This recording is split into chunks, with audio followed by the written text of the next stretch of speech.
Ayaw saya nga ang imong calling tungod lang sa usa ka season sa kakapoy.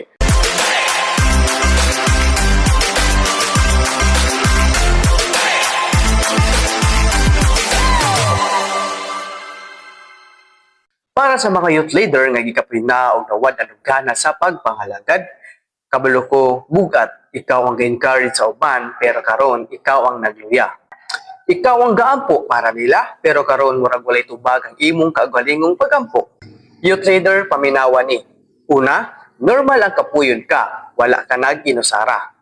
Bisan si Elias, propeta sa Dios, niingon, kuwaan na ang akong kinabuhi Ginoo, di kapoy nako. Unang Hari 19:4. Si David niingon nganong nagul ka kalagko.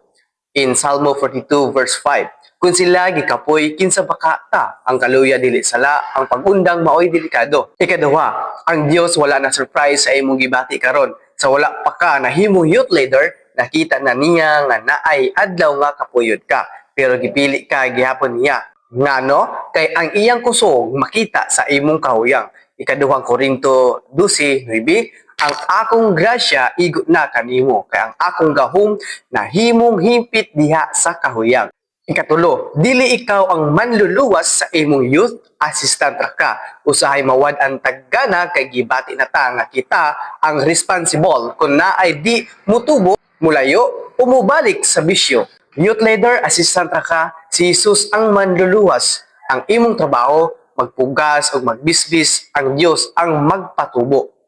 Unang Korinto 3:6, buhii ang gibati nga bugat, luli sa Ginoo ang bugat nga dili imo. Ikaapat, hinumdumi imong ngano, balik sa adlaw nga niingon kag oo sa Ginoo nga mga lagad ka. Kinsa man to nga bata nga nakahilak tungod sa imong gi-share, kinsa man to nga youth nga niingon salamat kuya or ate kay naka-Jesus ko tungod nimo. Usa pa lang ka kinabuhi ang natandog, worth it na ang tanan. Ug dili lang isa, di ba? Wala ka nasayop sa pag-oo sa Ginoo. Wala ka pagyasa, gikapoy lang ka, ug okay ra na.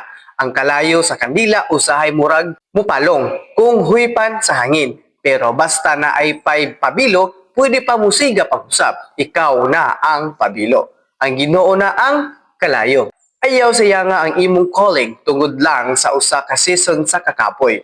Ang mga kabatan-unan nga imong ginaalagaan nagkinahanglan pa nimo, pero mas nagkinahanglan ka sa Ginoo karon.